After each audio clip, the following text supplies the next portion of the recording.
बहुत समय पहले की बात है। एक हरे भरे जंगल में तरह तरह के पक्षी रहते थे। वहीं पर एक तोता और एक मैना भी रहते थे।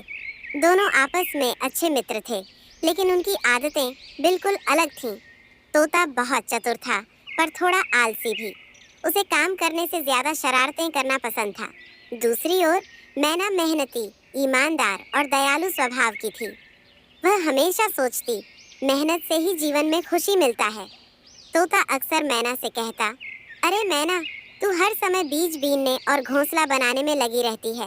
थोड़ा मौज मस्ती भी कर ले।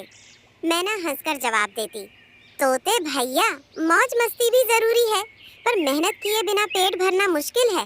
लेकिन तोता उसकी बातों पर ध्यान न देता। वह उड़कर आम के पेड़ पर बैठता और वहां से मीठे आम तोड़कर खाता। कभी कभी वह दूसरे पक्षियों के घोंसलों से भी दाने चुरा लेता। धीरे धीरे समय बीता और सर्दी का मौसम नजदीक आने लगा।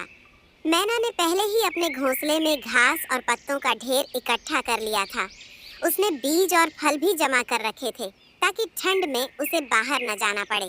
तोते से उसने कई बार कहा, भैया, तू भी ठंड के लिए तैयारी कर ले, बाद में पछताना न पड़े। तोता हंसते हुए बोला, अरे, जंगल में इतने पेड़ हैं, फल हैं, मुझे क्या कमी होगी? तू बेकार ही इतनी मेहनत कर रही है। कुछ ही दिनों बाद ठंडी हवाएं चलने लगीं। सुबह सुबह कोहरा छा जाता। जंगल के तालाबों का पानी बर्फ जैसा ठंडा हो गया। अब खाने के लिए फल कम मिलने लगे। तोते ने इधर उधर उड़कर बहुत खोजा, पर ठंड की वजह से अधिकांश फल सूख चुके थे। भूखा प्यासा तोता परेशान होकर मैना के पास आया। उसने कांपते हुए कहा, मैना बहन, मुझे बहुत ठंड लग रही है और भूख से हाल बुरा है। कुछ खाने को मिलेगा? मैना ने अपने घोंसले से दाने निकालकर उसे दिए और कहा, लो भैया, खा लो। पर याद है, मैंने तुझसे पहले ही कहा था कि मेहनत करना जरूरी है। अगर तूने भी समय रहते तैयारी कर ली होती तो आज इतनी परेशानी न होती। तोते को अपनी गलती का एहसास हुआ।